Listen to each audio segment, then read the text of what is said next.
మనం తెలిసి ప్రభావిగా ఆదివారం లైవ్ ద్వారా నేను ఆలోచిస్తున్న భావిస్తూ పాటల్లోనూ వాక్య జ్ఞానంలో మీరు ఎటువంటి నామం సహాయం చేయండి.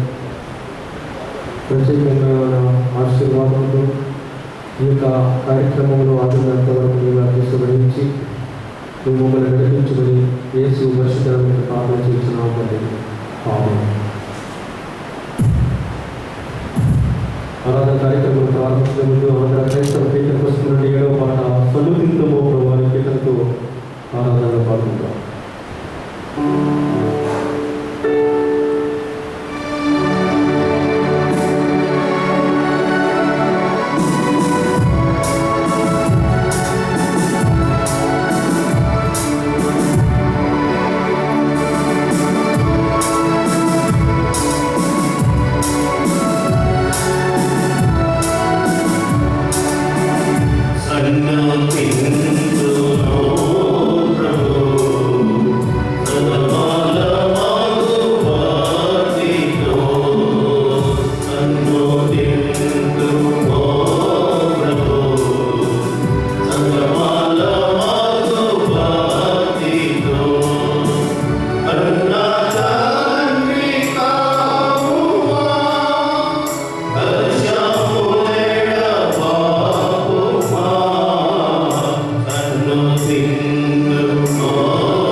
పరిశుద్ధాత్మ యొక్క నామమున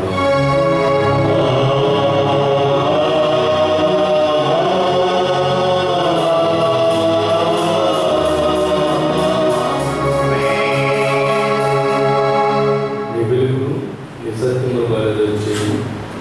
అవి నాకు చుట్టూ ప్రభు నీ పరిశుద్ధ ప్రభుత్వములకు నీ నివాస స్థలములకు నన్ను తోడుకోవచ్చు. అప్పుడు నేను దేవుడు బలిపీటున్నందుకు నాకు ఆనంద సంతోషములు కలిగించే దేవుని ఎందుకు పోవచ్చు. దేవా, నా దేవ సితారా వాయించుచు నీకు కృతజ్ఞతాస్తుతులు చెల్లించుకున్నాను. ప్రభుత్వంలో ప్రియుల యథార్థ హృదయముతో మన తండ్రి దేవుని సమీపించి ఆయన మన పాపములను ఒప్పుకొని మన ప్రభు యేసుక్రీస్తు పేరిట మనకు క్షమాపణ దయచేయమని వేడుకొనుము.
విమోచకుడైన సర్వశక్తి గల దేవ, దీనులము పాపుల వలనేమో స్వాభావికముగా పాపులు మరియు అపవిత్రులు మరియు తలంపు వలన, మాట వలన, క్రియ వలన నీకు విరోధముగా పాపము చేసిద్దమని నీ ఎదుట ఒప్పుకొనుచున్నాము. కావున మేము మా ప్రభువైన యేసుక్రీస్తు నిమిత్తమున నీ కృపను వెతుకుచు వేడుకొనుచు మితిలేని కనికరముల నీ యొద్దకు ఆశ్రమములకై వచ్చుచున్నాము.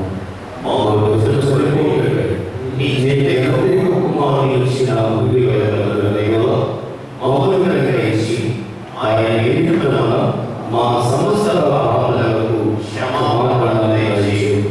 మేము నీ కృప చేత నీ చిత్తమునకు నిన్ను గూర్చి నీ చిత్తమును గూర్చి సరైన జ్ఞానమును నీ వాక్యమునకు తగిన విధేయతను మా యందు పరిశుద్ధాత్మ వలన వృద్ధింపజేయమని మా ప్రభువైన యేసుక్రీస్తు ద్వారా వేడుకొనుచున్నాము.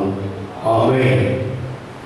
మన పరలోకపు తండ్రి సర్వశక్తి గల దేవుడు మనల్ని కనికరించి మన కొరకు చనిపోటుకై తన ఏక కుమారునిచ్చి ఆయన మూలమున మన పాపములన్నిటినీ క్షమించుచున్నాడు.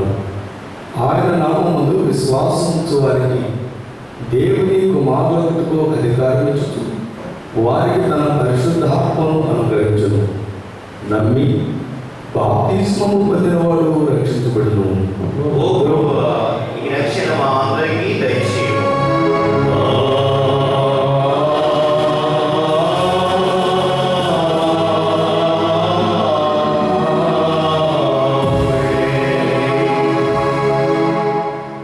యెహోవా, నేను కంటతోనైతే నేను ప్రార్థించినప్పుడు నా మనవి ఆలకింపుము.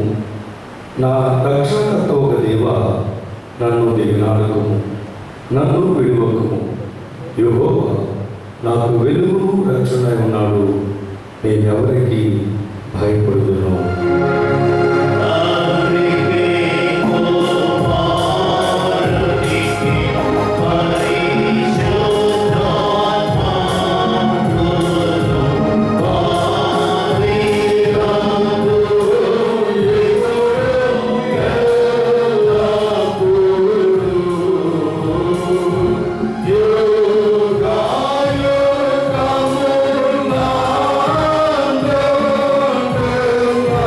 Oh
నేను ప్రేమించు వారి కొరకు నరుని యోచనకు మించిన మంచి వాటిని నీవు సిద్ధపరిచి ఉన్నావు.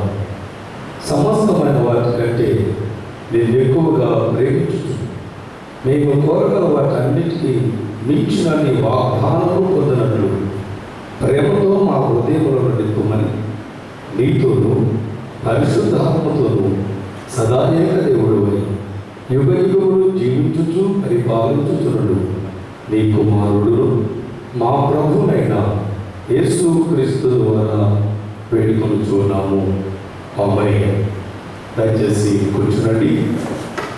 క్రితం తర్వాతి 5వ ఆదివారం కోసం ఏర్పాటు చేయబడినటువంటి దేవుని లేఖన భాగాలు చదవగా పత్రిక లేఖన భాగము భక్తకోటికి పేతురు రాసిన మొదటి పత్రిక 3వ అధ్యాయం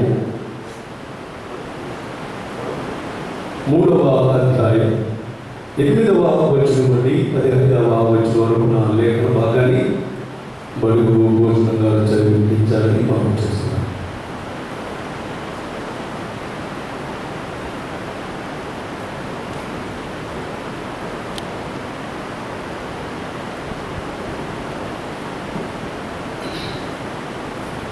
తర్వాత 5వ ఆదివారం వరకు ఏర్పాటు చేయబడిన పత్రికా పాఠ్యభాగం పేతురు రాసిన మొదటి పత్రిక 3వ అధ్యాయము 8వ వచనం నుండి.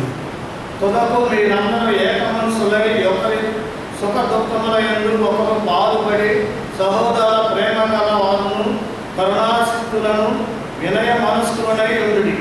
ఆశీర్వాదములకు వారసులకు మీరు పిలువబడితే కనుక కీడుకు ప్రతి కీడైనను దోషలకు ప్రతి దోషమైనను చేయక దీవించుడి. జీవమును ప్రేమించి మంచి దినమును చూడగోరు వాడు చెడ్డదాన్ని పలుకకుండా తన నాలుకలు కపటు మాటలు చెప్పకుండా తన పెదవులను కాసుకొనవలెను. అతడు కీడు నుండి తొలగి మేలు చేయవలెను. సమాధానమును వెతకి దాని వెంటాడవలెను. ప్రభువు కన్నులు నీతిమంతుల మీదను ఆయన చెవులు వారి ప్రార్థనల వైపులను ఉన్నవి. కానీ ప్రభువు ముఖము కీడు చేయవారికి విరోధముగా ఉన్నది. మీరు మంచి విషయంలో ఆసక్తి గలవారైతే మీకు హాని చేయవాడెవడు? మీరు ఒకవేళ నీతి నిమిత్తము శ్రమ పడినను మీరు ధన్యులే. వారి బెదిరింపునకు భయపడకుడి, కలవరపడకుడి. నిర్మలమైన మనస్సాక్షి కలిగిన వారి మీలో ఉన్న నిరీక్షణ గురించి మిమ్మను ఏదువడుగు ప్రతివానికి సాత్వికముతోనూ భయముతోనూ సమాధానము చెప్పుడు ఎల్లప్పుడూ సిద్ధముగా ఉండి మీ హృదయముల యందు క్రీస్తును ప్రభువుగా ప్రతిష్ఠించుడి. అప్పుడు మీరు దేని విషయమై దుర్మార్గులను దూషింపబడుదురో దాని విషయమై క్రీస్తునందున మీ సత్ప్రవర్తన మీద అపగందవే వారు సిగ్గుపడదు. ఏర్పాటు చేయబడిన ప్రత్యేక వాక్యం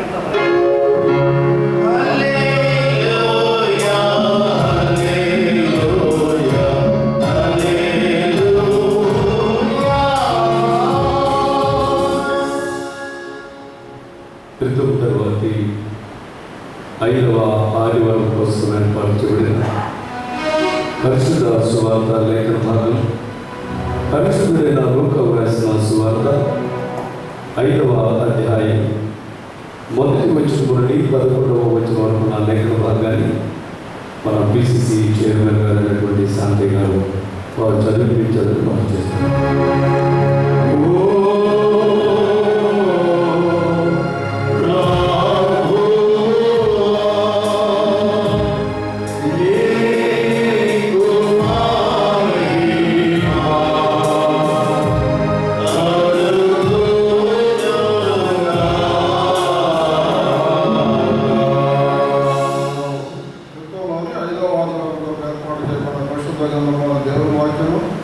లూకా సువార్త 5వ అధ్యాయము 1 నుండి 11వ వచనం వరకు. లూకా సువార్త 5వ అధ్యాయం 1వ వచనంలో ప్రారంభం.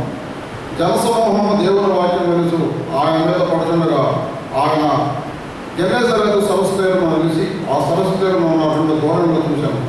జాలంలో వాటిలో నుండి దిగి తమ ఊళ్ళకు అడుగుతుండేది. ఆయన ఆ దూరంలో సీమోను దాని ఒక దోణికి దాని నుండి కొంచెం తోడమని అతను అడిగి కూర్చుండి దూరంలో నుండి జన సమూహమును బోధించుతుండను. ఆయన బోధించడం సాధించిన తరువాత నీవు దోణిను నూతన నడిపించు, చేపలు పట్టకు మీ మొదలు వేయడని సీమోనుతో చెప్పగా, సీమోను ఏలినవాడ రాత్రంతయో మేము ప్రయాసపడితే కానీ మాకేమీ దొరకలేదు. అయినను నీ మాట చొప్పున మొదలవుతుందని ఆయనతో చెప్పాను. వారు అలాగూ వేసి విస్తారమైన చేపలు పట్టింది. అందుచేత వారి వలలు పీలిపోతుండగా వారు వేరొక దోణిలో ఉన్న తమ పాలివారు వచ్చి తమకు సహాయం చేయవాలని వారికి సంజ్ఞలు చేసేది. వారు వచ్చి 2 దోణులలో మునుగునట్లు నింపిరి. సీమోను పేతురు అది చూసి యేసు మోకాళ్ళ ఎదుట సాగిలపడి, ప్రభువా నన్ను విడిచిపోము, నేను పాపాత్ముడనని చెప్పాను. ఎలాగనగా వారు పట్టిన చేపల రాశికి అతనితో కూడా ఉన్న వారందరూ విస్మయం ఉండేది. అలాగే సీమోనుతో కూడా పాలివారైన జబదయి కుమారులకు యాకోబును యోహానును విస్మయం ఉండేది. అందుకు యేసు భయపడము, ఇప్పుడైనా నీవు మనుషులను పడ్డవాడవా ఎందు అని సీమోనుతో చెప్పాను. వారు దోణులను దానికి చేర్చి సమస్తమును విడిచిపెట్టి ఆయన వెంబడించి నేటి దినముగా ఏర్పాటు చేయబడిన స్వార్థ పాఠ్యభాగం ఇంత పర్యాప్తం.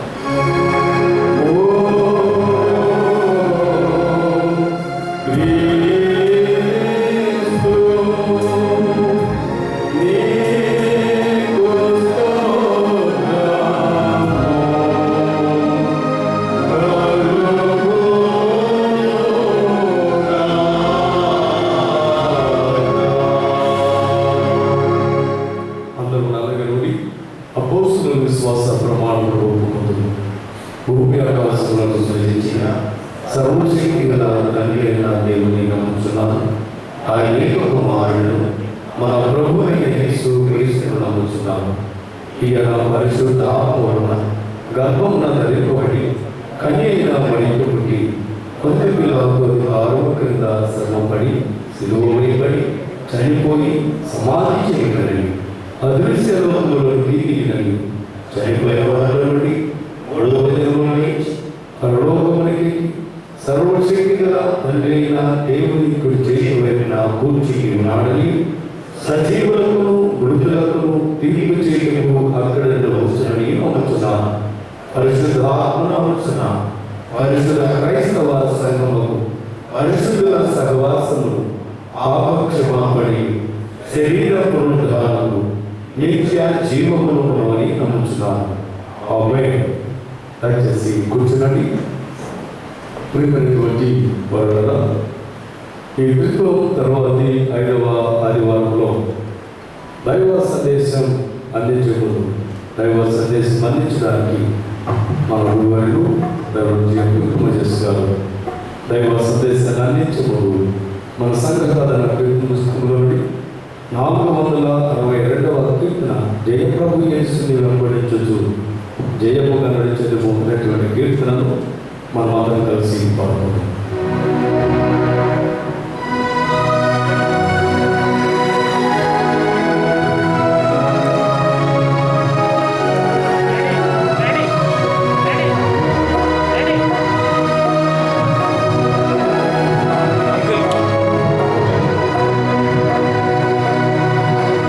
జయ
యేసుక్రీస్తు కృపయు సమాధానము మీ అందరికీ కలుగును గాక.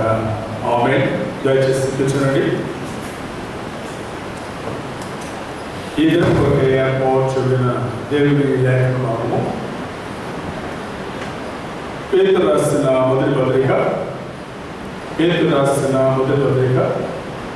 3వ అధ్యాయము 9వ వచన భాగాన్ని నేను చదువుతున్నాను.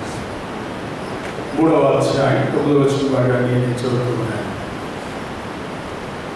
ఆశీర్వాదమునకు వారసులకు మీరు పిలువబడితే కనుక కీడుకు ప్రతి కీడైనను దోషులకు ప్రతి దోషునైనను చేయక దీవించుడి.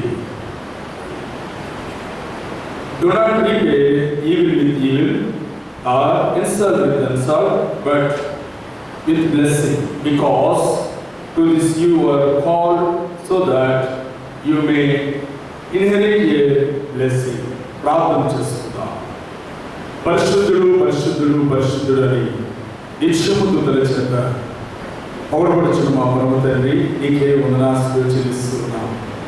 ప్రభు, నాయన లాక్డౌన్లో నాయన యూట్యూబ్ ద్వారా, ఫేస్బుక్ ద్వారా నాయన లైవ్లో వీక్షిస్తున్నటువంటి మా ప్రియులను దీవించి ఆశీర్వదించండి.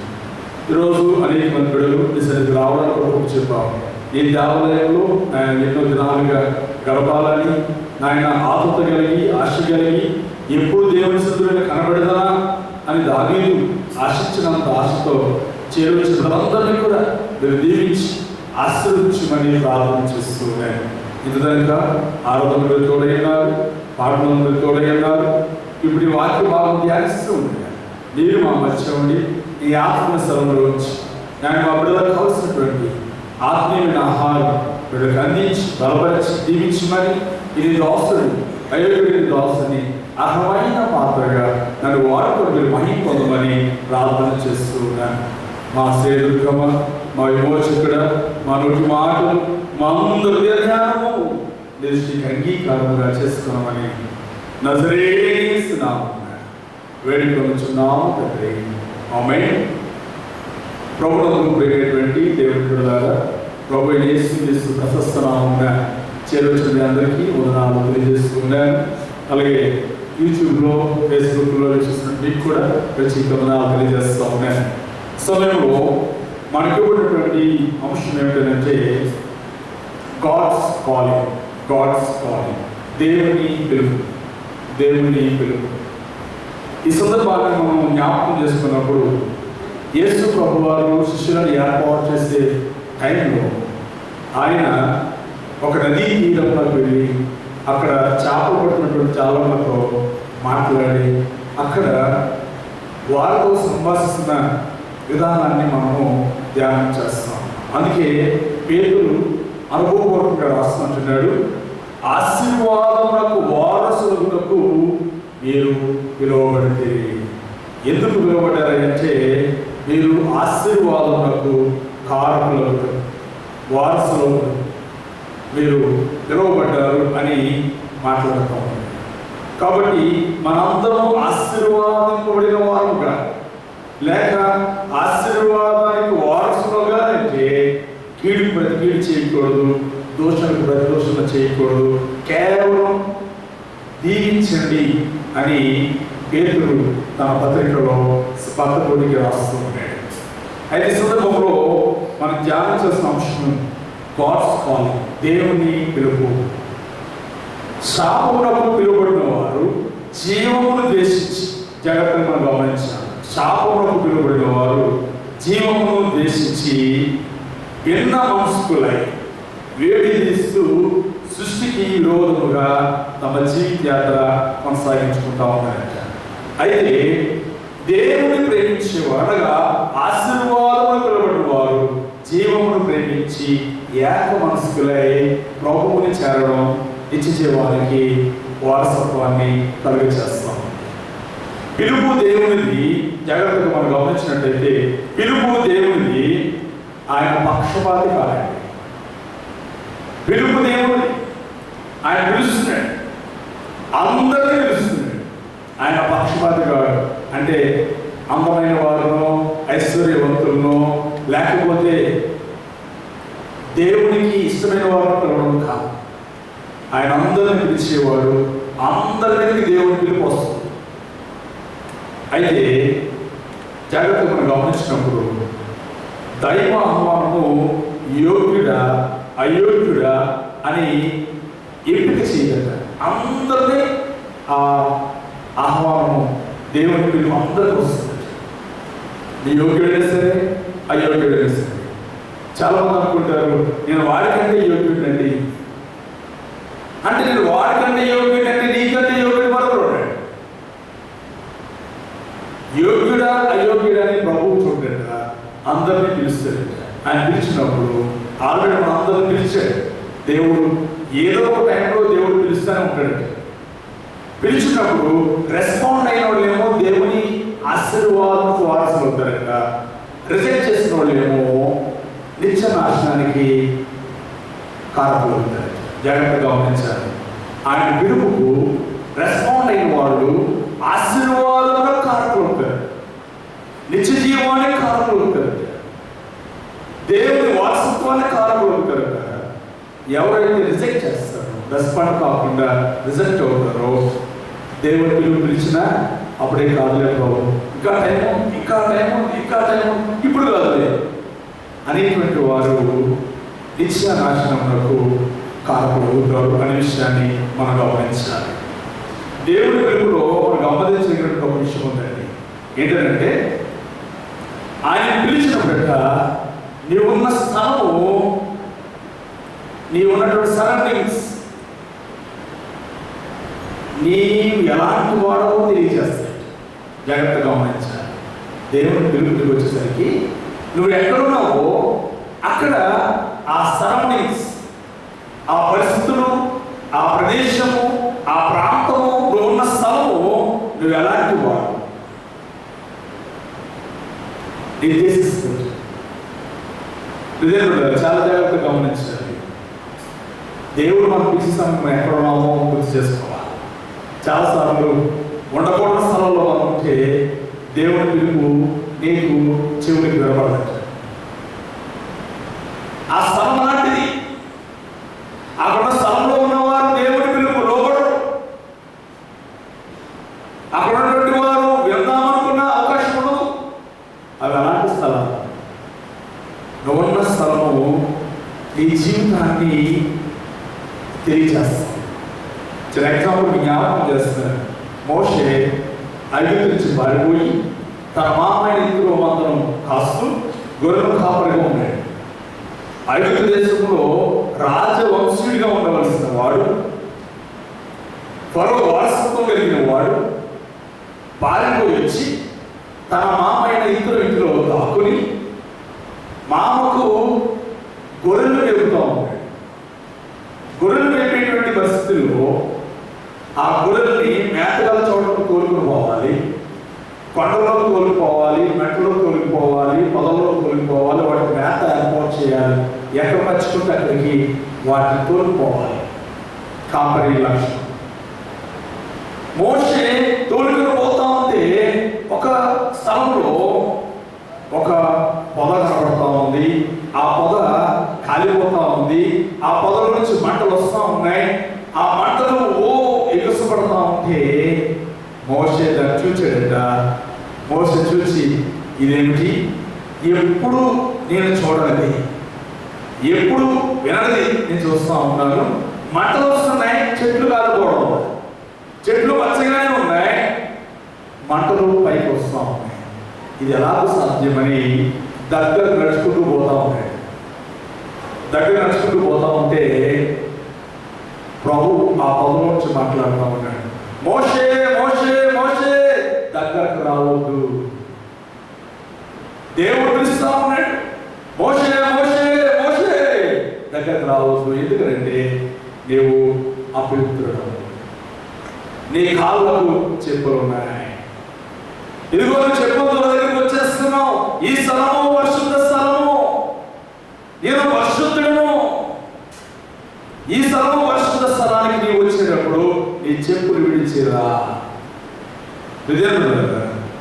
దేవుడు పిలిచే సమయానికి మోసే పరిస్థితి ఏమిటంటే కేవలం గొర్రెలను కాసుకునేవాడు, కేవలం గొర్రెలను మేపుకునే పరిస్థితిలో ఉన్నాడు. ప్రభు పిలుస్తూ ఉన్నాడు, అయ్యా మోషే, నువ్వు కాయాల్సింది గొర్రెలు కాదు. అయ్యా నువ్వు కాయాల్సింది నీ మామమందైనటువంటి గొర్రెల వ్యాపారం చేయాల్సిన పని. నువ్వు నా కొరకు పని చేయాలి. ఇదిగో నేను మనుషులను నడిపించే నాయకుడిగా చేయబోతావు. నువ్వు కాయాల్సింది గొర్రెలు కా. నువ్వు గొర్రెలు చక్కగా కాస్తున్నావు, మంచిదే. నీ మామమందరం వృద్ధి చేస్తా ఉన్నావు, మంచిదే. కానీ చేయాల్సిన పని అది కాదు, మరొకటి రా అని దేవుడు పిలుస్తా ఉంటే దేవుని పిలుపుకు లోబడ్డాడు మోషే.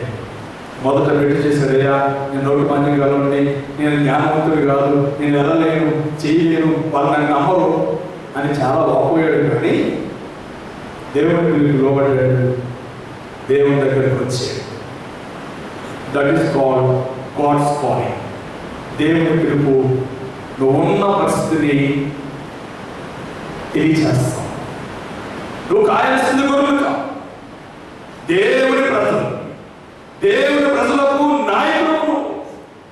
నువ్వు ఇశ్రాయేలు ప్రజల్ని ఐగుప్తులను దాసి నుంచి విడిపించి పాలు ప్రవహించే దేశానికి నడిపించే నాయకుడు. నువ్వు కాయాల్సింది గొర్రెలు కాదు, నా ప్రజల్ని. కాబట్టి నా పిలుపుకు లోబడమని దేవుడు పిలిచాడు, పిలుపుకు లోబడ్డాడు. కాబట్టి మోషే గొప్ప నాయకుడిగా చరిత్రలో నిలిచిపోయాడు. ఈరోజు దేవుడు అదే అవకాశం మనకి ఇస్తున్నాడు, అదే అవకాశం మనకి పిలుస్తున్నాడు. నీ పేరు పెట్టి పిలుస్తా ఉన్నాడు. మోషేని పేరు పెట్టి పిలిచిన దేవుడు నిన్ను నన్ను పేరు పెట్టి పిలవడానికి సంసిద్ధంగా ఉన్నాడు. ఆయన పిలుపు ఎదగలిగిస్తున్నా మనం ఉన్నామా? ఆయన పిలుపు వినబడుతుందా? మనమున్న పరిస్థితులు మనకి వినబడకుండా చేస్తా ఉన్నాయా? ఒకసారి మనము ఆలోచించవలసిన వారమై ఉన్నాం.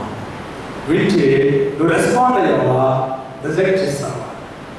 రెస్పాండ్ అవుతే నువ్వు ఆశీర్వాదాలకు వారసురాలు అవుతావు. ఒకవేళ రిజెక్ట్ చేస్తే నిత్య నాశనకు కారకులు అవుతావు. ఏది ఈ రోజు నీకు కావాలి? ప్రభు పిలుపును నిర్లక్ష్యం చేస్తావా? ప్రభు పిలువగానే మోషేలో పడ్డాడేమో గొప్ప నాయకుడిగా చరిత్రలో మనం చెప్పుకుంటున్నాం అంటే కేవలం దేవుని పిలుపుకు లోబడమే. మోషే గొప్పతనం ఏమీ లేదు, దేవుని పిలుపుకు లోబడ్డాడు కాబట్టి మోషే గొప్ప నాయకుడు అయిపోయాడు.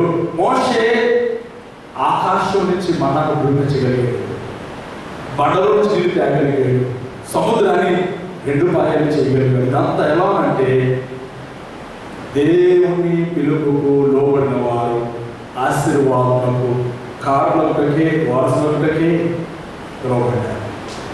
కాబట్టి ప్రజలు ఈ ప్రత్యేక సమయంలో దేవుడు నీతో నాతో మాట్లాడుతూ ఉన్నాడు. ఎన్నెన్నో మార్లు దేవుడు పిలిచాడు.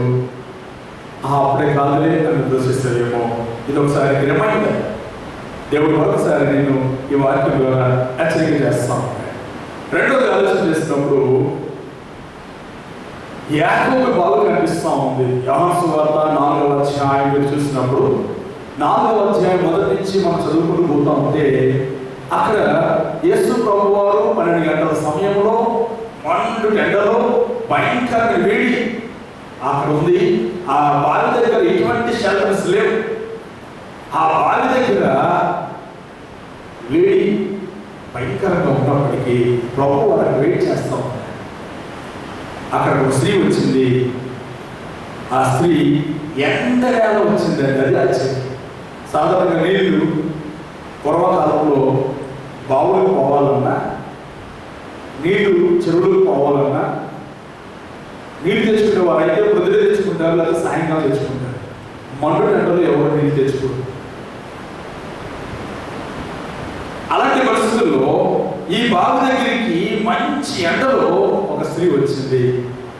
ఆ స్త్రీ ఎండలో వస్తా ఉంటే ప్రభు అక్కడ ఒక్కడే ఎదురు చూస్తాం.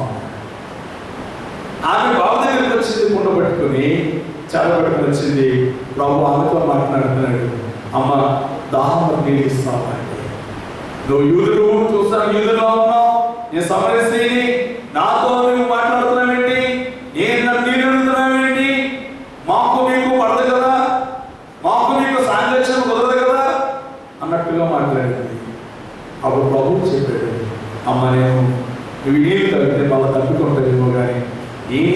నీళ్లు తాగితే ఎన్నడూ దప్పికొనవు అని పిలిచాడు. వెంటనే పిలుపు లోబడి అయ్యా అని ఇల్లు కదా అని అక్కడ అడిగింది. జీవజలం పొందుతుంది. మనుటెండలో ఆ బావి ఆమె జీవితాన్ని తెలియజేస్తుంది. బావి లోతైనది అని ఆమె చెప్తుంది. అంటే స్త్రీ హృదయము లోతైంది అని ఆమె ఒప్పుకోవడం. జాగ్రత్తగా గమనించాలి. ఆ పరిస్థితులు దేవుడు పిలిచే సమయానికి ఆమె అక్కడ ఉంది. ఆ బావి యొక్క ఆ సరౌండింగ్స్ ఆమె జీవితాన్ని తెలియజేస్తాం. స్త్రీ యొక్క హృదయాన్ని అర్థం చేసుకునేటువంటి పురుషుడు ఇప్పటికి వరకు లేడు. ఆమె హృదయము లోతైంది. ఆ లోతైనటువంటి విషయాన్ని ఎవరు ఛేదించలేడు. అది మంచికైనా చెడుకైనా సరే. స్త్రీలు హృదయం మంచికైనా అంతే లోతు, చెడుకైనా అంతే లోతు. బావిని ఆమె హృదయానికి పోల్చడం జరుగుతాం. అంటే ఆమె హృదయంలో ఇంతవరకు లోతైన పాపం ఉంది. దేవుడు పిలిచినప్పుడు ఆ లోతైన పాపం విడిచిపెట్టి జీవజలాన్ని నింపుకుంది. పాపం పోయింది. ఈమె ఒంటరిగా వచ్చింది. ఎందుకంటే సిగ్గుపడేది. అందుకు రావాలంటే ఈమెను పతిత అంటారేమో అని, ఈమెను హేళన చేస్తారేమో, గేలి చేస్తారేమో, ఆమె గురించి తప్పుగా మాట్లాడుకుంటారు. ఎందుకు వాళ్ళ అవకాశం వాళ్ళని ఎవరు లేని సమయంలో బాబు దగ్గరకు వచ్చేది. ఈరోజు జీవితాలు నింపుకుంది, దేవుడికి లోబడింది, ఊర్లోకి పోయి గొప్ప నాయకురాలైపోయింది. ఆ సమరయ ప్రాంతానికి గొప్ప దైవజనురాలైపోయింది. ఆ ఊరి వారందరికీ సాక్షాత్తుగా ఆమె జీవితాన్ని చూపించింది. ఇదిగో ఇంతవరకు నేను జీవించిన జీవితము పాప జీవితము నన్ను మార్చినవాడు, నాతో మాట్లాడినవాడు పరిశుద్ధుడు అని చెప్పి దేవుని గురించి మాకు సాక్షించిందేమో. ఆమె గొప్ప నాయకురాలైపోయింది. ఈరోజు దేవుని పిలువబడిన ప్రతి వ్యక్తి